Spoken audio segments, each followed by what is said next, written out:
다음으로 조국 의원님 질의해 주시기 바랍니다.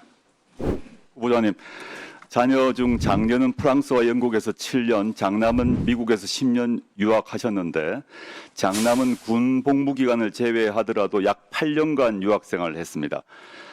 장남을 위해서 생활비나 학자금을 매년 얼마씩 지원했습니까? 우리 아들이 다닌 학교에 학비가 그렇게 많지 않아서 그렇게 부담되는 돈은 근데 보내지 그에 대해서는 왜 자료를 제출하지 않으십니까? 네, 그거는 뭐 아들이 지금 출가한 상태라 가지고 나름대로 가정을 꾸리고 있는 사람이기 때문에 지켜야 될 후보자께서는 전역 후에도 장남에게 학자금이나 생활비를 매년 얼마씩 지원하셨습니까? 그렇게 많은 액수는 아니었다고. 지원하신 거는 맞죠? 근데 얼마씩 지원하신 밝히지 않으시고 있는 거죠? 자, 뭐 학비 말씀하시죠? 네. 네네. 맞습니다. 네. 후보자께서 공직생활하면서 신고한 재산 내역을 보았습니다. 네. 근데 유학생활 중에 장남의 재산은 큰 변동이 없었고 그렇다면 후보자의 지원이 있었을 걸로 보입니다. 8년 동안. 그런데 후보자께서 2018년에 장녀에게 홍은동 모 아파트 매입 자금을 증여했고 증여세 납부하셨죠? 네, 맞습니다. 그런데 얼마를 증여했는지, 증여세는 얼마를 냈는지 자료 제출하지 않으셨죠? 않으셨습니다. 네. 왜 하지 않으셨습니까? 이 증여와 증여세는 공식적 기록인데 본인 동의만 있으면 증여 액수와 증여세 액수도 우리가 알 수 있는데 왜 하지 않으셨습니까? 그 부분은 다 공개가 돼 있을 텐데 자료 제공이 오인이 안 됐다는 게 제가 이해가 안 가는데 확인해서 다시 제가 보내드리도록 하겠습니다. 네, 좋습니다. 9천만 원 증여에 대한 증여액을 세금을 낸 걸로 기억하고 있습니다. 알겠습니다. 네. 2017년 11월에 전역하실 때 신고한 후보자와 배우자 재산은 6억 6천. 근데 2022년 5월에 후보자와 배우자가 신고한 재산은 14억 3천입니다. 전역 후 4년 5개월 동안 기존 재산의 2배인 7억 7천만 원이 증가했습니다. 이래서 이제 실제 여당 의원께서도 강대식 의원께서도 이상하게 생각하셨는지 이 증가 내용 입증 자료를 요구하셨는데 강대식 의원님이 요구하셨는데 제출하지 않으셨습니다. 왜 제출 안 하셨습니까? 그 자료를 저는 다 제출한 걸로 알고 있는데 제가 확인해 보겠습니다. 그리고 그 부분은 제가 지금 구두로 아니 그건 나중에 네. 주시고요. 그러면 제출하셨다는 네네. 말입니까? 제가 확인해 보겠습니다. 근데 지금 저희가 자료를 그 의원실에서 국세청 등을 통해서 제출한 자료를 모아봤습니다. 모아서 정리를 해봤더니 전역 후에 4년 5개월 동안 이수페타시스, 중앙건설 등에서 받은 월급, 퇴역연금 합하니까 약 매년 1년 정도 소득이 있었습니다. 이 기간 동안에 신용카드와 현금 약 매년 7천만 원 정도 사용하셨습니다. 대략.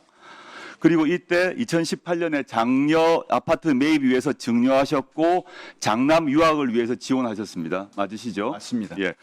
그런데 2018년과 21년 두 차례 아파트 거래를 통해서 총 4억 1천만 원의 시세 차익을 얻으셨습니다. 이것이 거의 유일하게 입증 가능한 금액입니다. 그러면 재산 증가액 7억 7천 중에서 이 시세 차액 4억 천 외에 3억 6천이 어떻게 늘어나는지 확인할 수가 없습니다.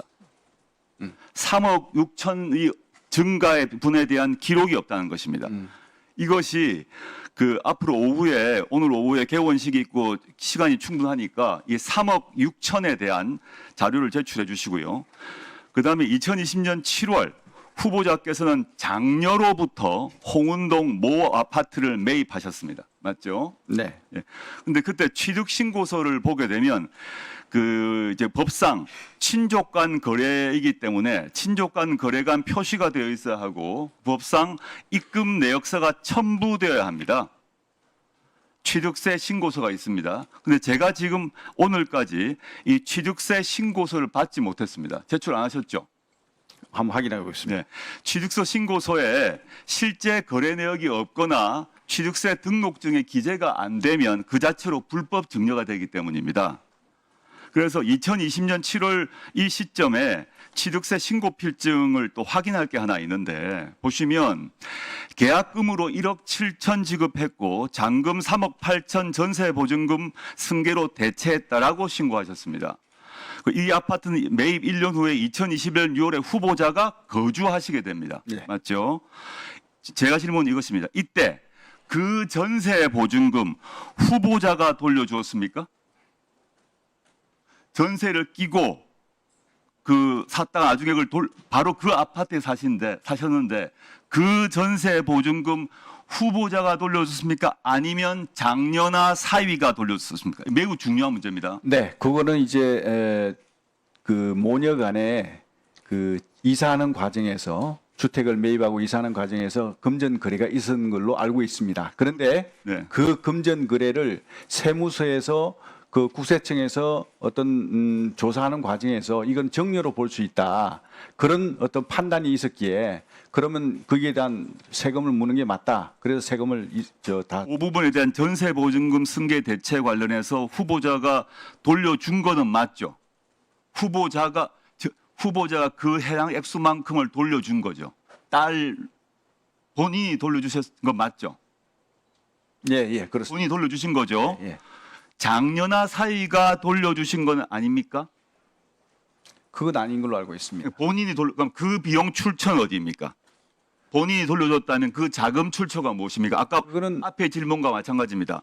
지금 그 3억 6천 정도의 차이가 있고 입증되지 않은 3억 6천 차이가 있는데 그와 별도로 여기서 전세 보증금도 후보자가 돌려주셨다고 지금 답하셨기 때문에 그 전세 보증금의 출처가 어디입니까?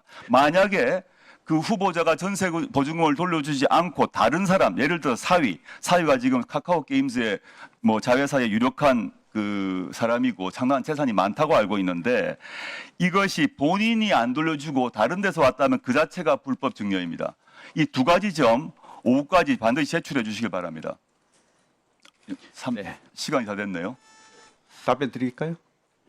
그거 관련해서는 이제 그 자금 내역이 제가 전역을 하면서 퇴직금도 있었고요. 그리고 퇴직금 플러스 해가지고 군인 공제가 이제 저희 끝났기 때문에 그 자금을 이제 받았습니다. 그래서 그런 자금들이 다 거기에 이제 포함이 된다고 저는 생각합니다. 예.